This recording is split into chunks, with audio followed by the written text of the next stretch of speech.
This is the lesson video for section P.6, covering rational expressions. Here's our goals for the day: simplify expressions, talk about excluded values, and then learn how to multiply and divide. Actually, we're going to do this first. In order to do that, we have to talk about some definitions. So we have to know what a rational expression is. Really, a rational expression is a quotient. A quotient means a fraction of two polynomials. So a fraction is something where the numerator and the denominator are just numbers. A rational expression is a fraction where the numerator and the denominator are polynomials. Something like this. Because our denominators are most of the time going to have variables in them, we have to talk about what we call the domain. You've heard this word before, and usually when you hear the word domain, you associate the word range with it. Domain are numbers that we can plug into an expression that will then give us out numbers that are real numbers and true in the real world of math. So when we're talking about a domain are numbers that we want to be able to plug into our variables and keep that expression true, or what we call defined. If something is undefined in math, it means it is not true. So in rational expressions, we have numbers that we call excluded values. Those numbers are excluded because when they are plugged into our variables, they make the denominator equal to 0. We know that that can't be true because in any fraction, when we write it like this, that means 2 is being divided by 0. You can't take anything and divide it into 0 groups. You'll have at least one group, so we can't ever divide by 0. So to find our excluded values, we want to set our denominators equal to 0 and solve the equation. So if we are finding just the excluded values, so make sure you read the directions to find out what you are expected to do. If you're finding just the excluded values, our numerators mean nothing. So we're trying to figure out, what am I allowed to plug into this x? Well, we don't want to make a list of what we can plug in. We want to figure out what we can't. So to do that, we're trying to figure out if the expression x plus 9 is equal to 0, whatever number I find for x will make this expression 0, and we don't want that. So x plus 9 equals 0. I can solve for x by subtracting 9, and x equals negative 9. What that means is our only excluded value of x is negative 9. I can plug anything else but negative 9 into this expression, and it'll be a defined true expression. The next denominator, we do the same thing, set it equal to 0, but this time, because my x is a squared term, I can't just solve it like this. In order to solve for x, we need to get rid of the squared. The only way we know how to do that right now is by factoring that expression. We know that this is a difference of two perfect squares, and the rules of that says the x squared will split up into x and x. One of these factors will be positive, one will be negative, and the square root of 49 is 7. We factor so that we can then take those two separate factors, set those equal to 0. Now you'll notice in my equation, my x value is singular, there's no squared, and now I can solve it for x. So I subtract 7 and I get x equals negative 7. Over here I have to add 7, and x will equal positive 7. So this tells me my excluded values for this expression are positive and negative 7. That's the only numbers I'm not allowed to plug in, because those are the only numbers that will make the denominator 0. This last example here, I'm doing it just because it's a different type of factoring. We set x squared minus 4x minus 45 equal to 0. Again, we need to factor this because we got to get rid of this x squared. This is a chart method problem, and x minus 9 and x plus 5 are the factors that will multiply to give me this polynomial. Set those two factors equal to 0 and solve them for x. Add 9 on this equation. We find out that if x is 9, this expression would be 0, and we also find out if x is negative 5, that expression would be 0. So excluded values, x cannot be equal to 9 and negative 5. If those numbers are plugged in for my x, the denominator will become 0.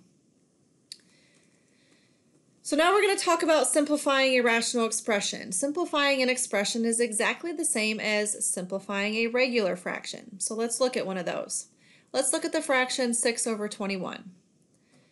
To simplify a fraction, what we are trying to do is find a common factor. So in this case, a common factor is 3.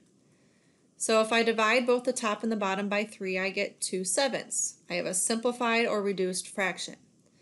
What I'm actually doing when I'm dividing by 3 is I'm taking that 6 and I'm factoring it, prime factoring it because it's numbers. So the prime factors of 6 are 2 times 3.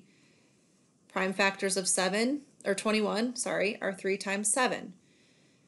I can see in the top and the bottom there's a common factor of 3. I can take that out and I'm left with 2 over 7. This is the process we're going to be doing to simplify rational expressions. The only difference is that our factors are going to be polynomial factors, not just numbers. So we are going to factor the numerator and the denominator completely. We're going to cancel common factors, rewrite any remaining factors both in the top and the bottom, and state excluded values. These excluded values have to come from the original expression. So I'm actually going to move this process right up here. I'm going to find my excluded values before I cancel anything, simply because a lot of times if we cancel something, people think it's not part of that excluded value list, even though it still is. Okay, so B, you're going to have to excuse me here. I'm going to have to go in and find, I changed that on your PowerPoint that you have, so let me find it here so I know which one to replace it with. This is in real time, so this is how this works. Where is it here? There it is.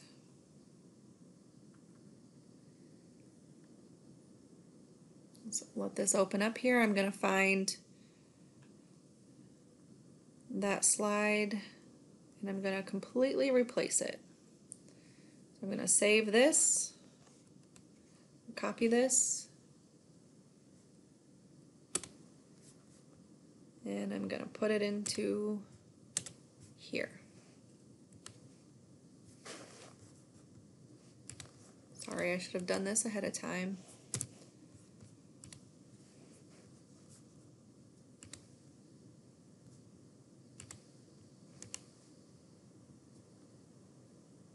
And I'm going to paste it. There it is. Now we have all the same pages. Delete this one real quick. All right, so simplify each expression, state its excluded values.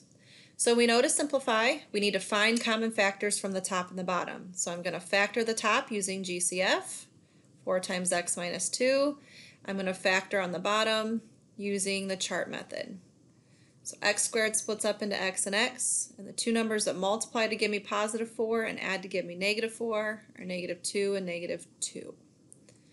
So I've factored, and I'm going to use my factors to find my excluded value list. These two factors are exactly the same, so the same number is going to make both of them 0. So the number that we can plug in for x to make this 0 is going to be 2. 2 minus 2 is 0. Once I do that, I can cancel my common factor. I'm left with 4 over x minus 2. This is my final answer. I cannot cancel the 4 and the 2. 4 is a standalone factor. This 2 is attached to the x. You can only cancel whole factors, not parts of a factor. Okay. This next one, we're going to factor again, but this factoring is going to be a little bit more difficult because it is box method factoring. So 6x squared plus x minus 12. 6x squared plus x minus 12. Let me go back and make sure that's correct. Yep. So the box method is used when our squared term has a coefficient in front of it. So remember, 6x squared goes here, negative 12 goes here. So let's figure out how to fill in the rest of that box. Remember, we are looking for numbers that will multiply to give us 6 times negative 12, which is negative 72. And those numbers have to add to give me positive 1. So that's going to be 9 and negative 8. Those numbers multiply to give us negative 72. and add to give us positive 1. So you can put any of them any place you want. Because this box is positive, we put a plus sign there. Because this box is negative, we put a minus sign there. And our x squared does split up. Then we find the greatest common factor of the rows and columns. So the greatest common factor of 6 and 8 is 2. Greatest common factor of 9 and 12 is 3. So my first factor is 2x plus 3. Go across, greatest common factor of 6 and 9 is 3, and of 8 and 12 is 4. So 3x minus 4 is my other factor. So I can go up here and get 2x plus 3 and 3x minus 4. I need to do the same thing with the bottom. I'm going to go ahead and do that right over here. So we have 2x squared and 18. Two numbers that will multiply to give me 36 and add to give me 15. Okay, so I don't know what those are offhand, so I'm going to use my calculator. Okay, I know 1 and 36. Whoops, that doesn't work, but I know 2 times 18. 3 and 12. 3 times 12 gives me 36, adds to give me 15. So those go here. They're both positive. The x splits up. GCF is 1 and the GCF is 3. So x plus 3 is a factor. Sorry, this should be 12. Sorry.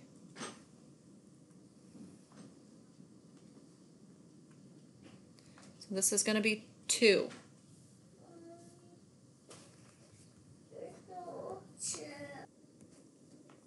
Alright, so my mistake. I put 15 here. That should have been 12. So now the GCF is 2, so I get a 2x plus 3 factor there. Across here is 1 and 6. So I get x plus 6. So my common factor is 2x plus 3. I'm going to find the excluded values here. X plus 6 is the easier one. Negative 6 plus 6 gives me 0.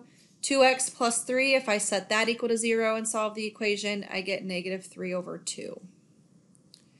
Okay, now I can cancel my common factor, and my simplified answer is 3x minus 4 over x plus 6. Okay. Last one here.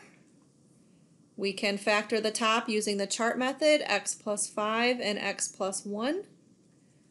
Bottom is the difference of 2 squares, so I get x plus 5 and x minus 5. Those denominator factors are going to give me excluded values of 5 and negative 5. And then I can cancel my plus 5 terms. So I get x plus 1 over x minus 5. Okay, this simplifying process, if you haven't noticed yet, involves all different types of factoring. That's why we spent the day going over factoring last week. So simplifying is exactly what we're going to do in the multiplying process. We're just going to add another rational expression to it. So just because it says multiplying doesn't mean you actually multiply. Okay, you're going to have polynomial factors in these. You need to know these steps because when the directions say to multiply, you need to know that that's not actually what you're going to do. To multiply rational expressions, we are going to factor, again, all numerators and denominators. I'm going to move this up there once I factor. I'm going to state my excluded values from my denominators. So this always comes from the original, and I'm going to move it up to step 2. So I make sure that I don't miss one after canceling. Once I factor and state my excluded values, I'm going to cancel common factors and rewrite what's left. The only time you're actually going to multiply in your answer is when the remaining factors are just numbers. If you have any polynomial factors in the top and the bottom, you just leave them in factored form. Okay, so 6x plus 9, I can take a 3 out. I'm left with 2x plus 3. 3x minus 15, I can also take a 3 out. I'm left with x minus 5. X minus 5 doesn't cancel or doesn't factor, it's prime. Only thing I can take out is a 1, so it stays as is. And 4x plus 6, I can take out a 2, and I'm left with 2x plus 3. Okay, so I've factored my excluded values list. I have 4 factors on the bottom, 3, x minus 5, 2, and 2x plus 3. 3 and 2 are numbers. If I set those equal to 0, there's nothing that's going to magically make that turn into a 0, so I can't get excluded values from those factors. The factor x minus 5 will give me a value of positive 5. And the factor of 2x plus 3, when I set that equal to 0 and solve, I get negative 3 over 2. So here's my excluded value list. Now I can cancel common factors. 3 and 3 can reduce to 1 over 1.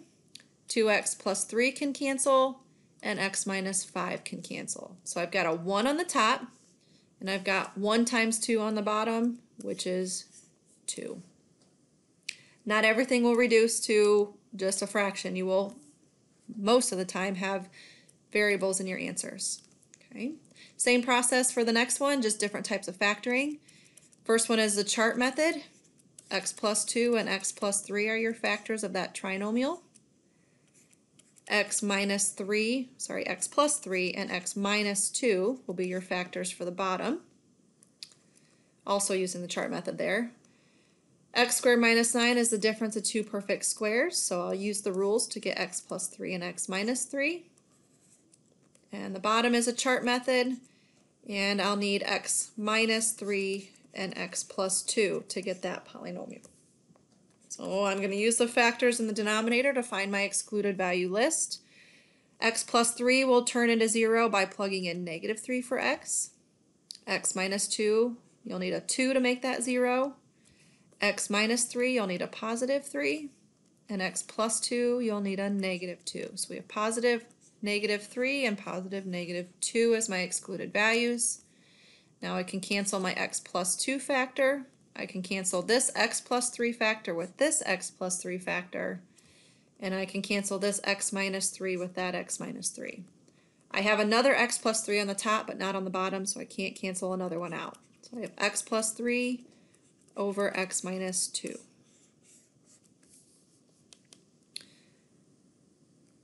Last concept for today is dividing. Again, dividing. The rules for dividing fractions are going to be the same to divide rational expressions. We're just going to do a quick one here. If I divide 2/5 divided by, let's change that. I'm making this up as we go. Divided by 12/15.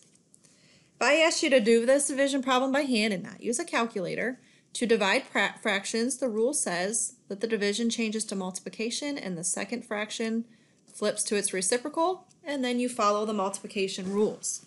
Same thing is going to apply here. We have to do a couple things until we can get to this process though.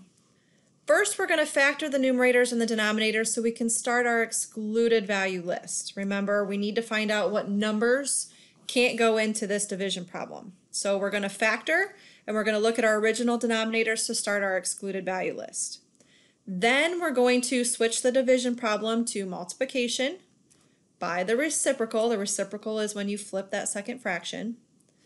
I'm again going to then take my new denominator. See how this one was 5 and 15, but when we switched it, we also then have a denominator of 12.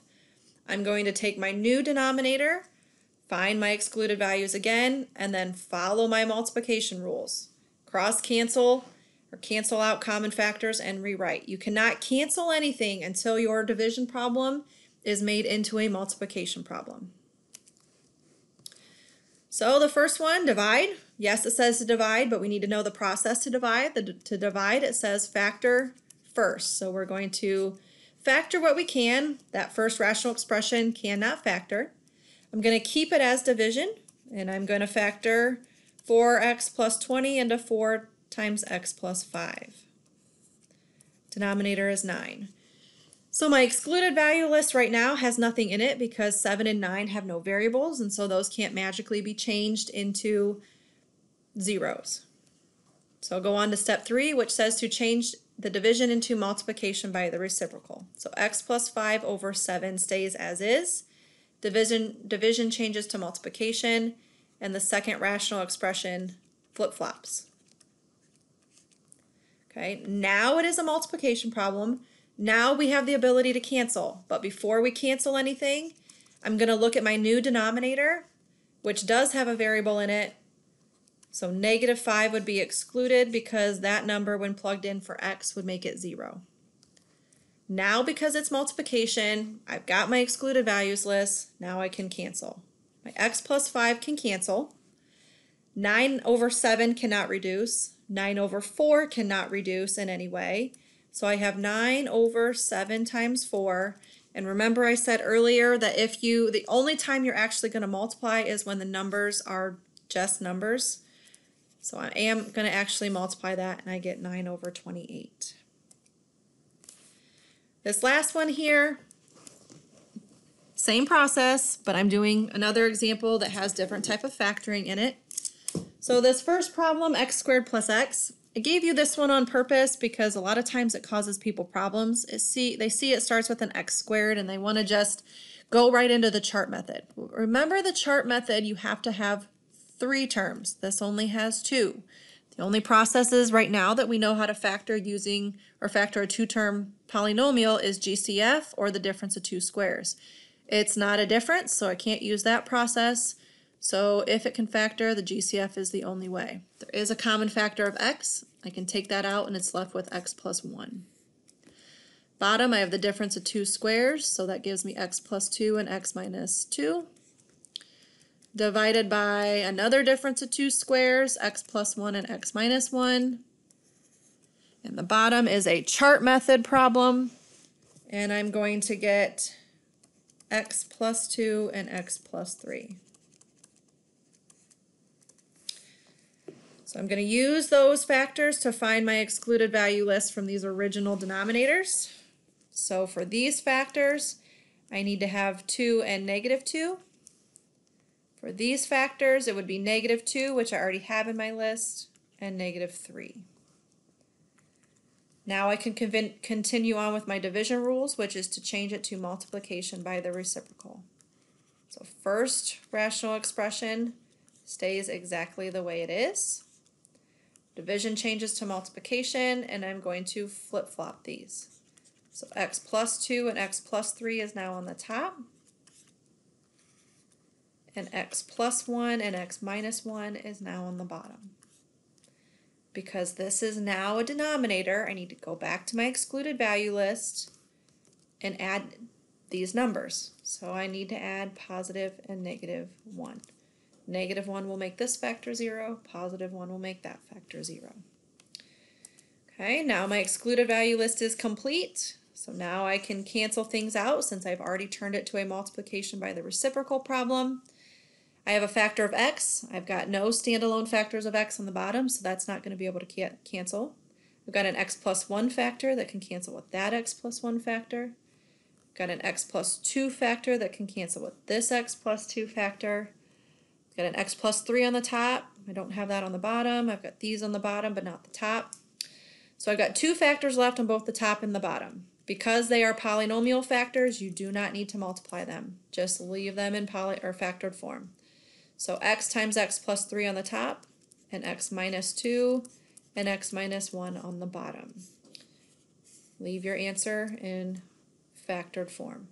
The only time if you have multiple polynomial factors that you will need to adjust your answer is if the polynomial factor is exactly the same. I believe my math lab will want you to change that to x minus 2 squared, which is what it means when you multiply something by itself. Okay?